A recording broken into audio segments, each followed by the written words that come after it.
Chers amis du Rotary et du Rotaract, bonjour. Le Rotary International s'attache pendant le mois de décembre à l'axe stratégique de la prévention et du traitement des maladies. C'est un des 7 axes stratégiques de la Fondation Rotary, dont j'ai eu le plaisir de vous parler pendant ma lettre mensuelle de novembre.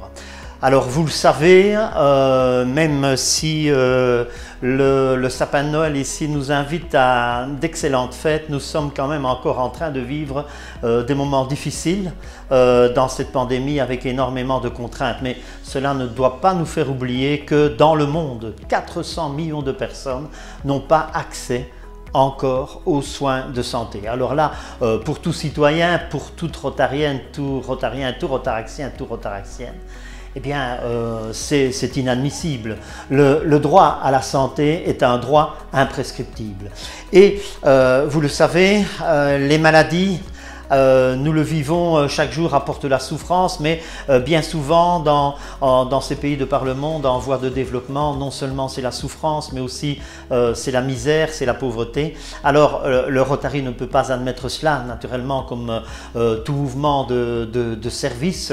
Alors le Rotary International agit localement, il agit auprès des collectivités, on crée des dispensaires, on forme des équipes qui peuvent prévenir ces maladies, lutter contre ces maladies. On organise des campagnes de vaccination comme contre la polio bien sûr. On organise aussi des banques de sang et tout cela fait que le Rotary essaie vraiment d'installer le plus possible auprès des équipes locales, auprès des collectivités, cette prévention et cette lutte contre les maladies. Maladies de tout genre, hein, maladies endémiques comme la malaria, la maladie endémique comme Ebola aussi, comme la polio bien sûr, mais même aussi les maladies neurodégénératives comme Alzheimer.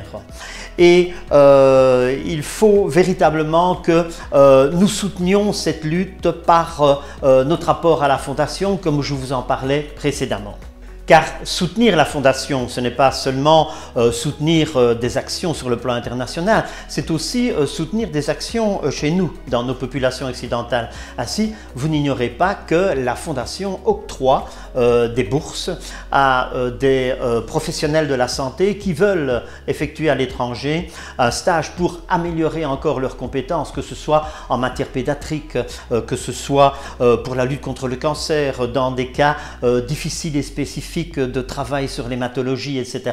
Donc nous devons absolument essayer de soutenir cette fondation comme nous l'avons soutenue dans sa lutte pour la polio. Vous savez que nous avons organisé cette journée mondiale de la polio dans notre district au Parlement de Wallonie et nous avons pu montrer l'efficacité de notre travail. Les structures d'ailleurs que nous avons mises en place pour les campagnes de vaccination contre la polio ont été reprises dans le cadre de la lutte contre Ebola. Elles ont été reprises aussi dans le cadre de la lutte contre la Covid-19.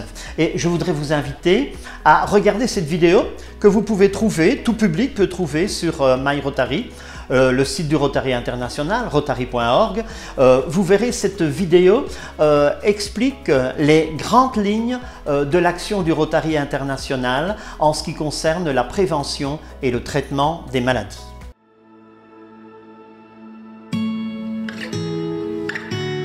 A single act of good can go a long way. It can cross oceans, cure disease, and create equality. As members of Rotary, we are people of action, and our actions have the power to speak loud and clear. We're changing lives through our vision and unwavering commitment to fighting disease and bringing hope to those who need it most. Rotary's progress in polio eradication is an enduring example of our success.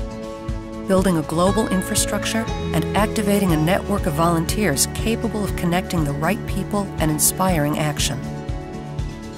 Leveraging that success and the power of partnership, our global grants provide access to equipment, training, education, and vaccinations to ensure safe births and keeping kids healthy.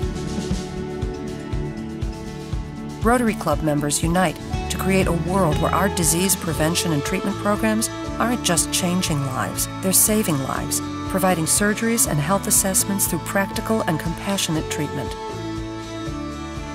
We're educating families and mobilizing communities to treat illnesses and prevent disease, engaging local health workers, and working with partners with expertise in cancer, heart disease, and diabetes care. Your contribution to the Rotary Foundation keeps families connected to a world of good. Every gift is an action that speaks volumes across clinics, communities, and continents. Learn how you can support the cause that means the most to you. Alors comme je l'ai dit tout à l'heure, nous vivons bien sûr dans un contexte sanitaire qui n'est pas des plus faciles. Et alors là, je voudrais rappeler que nous avons, en tant que citoyennes, en tant que citoyens, nous avons des responsabilités en cette matière. Et plus encore, je dirais, en tant que rotarienne, que rotarien, que rotaraxienne, que rotaraxien, nous devons veiller absolument à ce que nos membres, pendant nos réunions, pendant nos activités, respectent les règles sanitaires.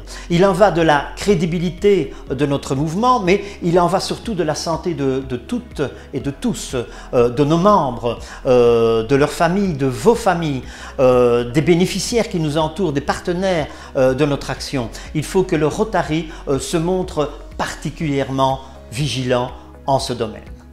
Maintenant, je voudrais vous dire également que dans le cadre de cette prévention et lutte contre les maladies, de traitement des maladies, nous allons bientôt relancer l'action Espoir en tête. Vous serez prévenus de des modalités de cette action par les ADG de votre zone.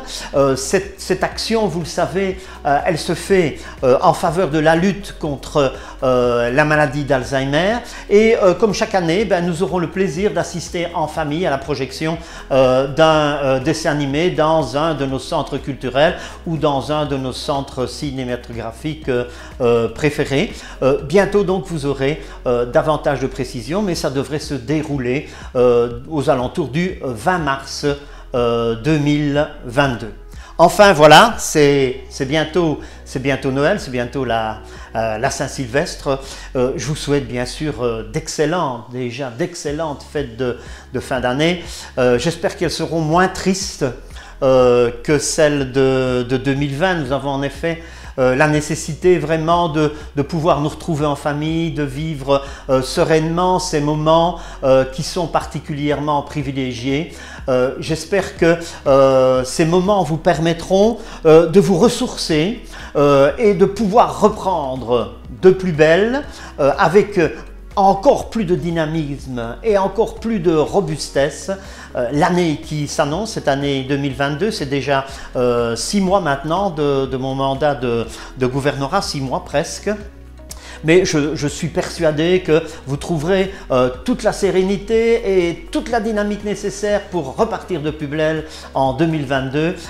Nous serons tous ensemble pour mieux servir encore, pour changer la vie des autres. Merci de votre attention.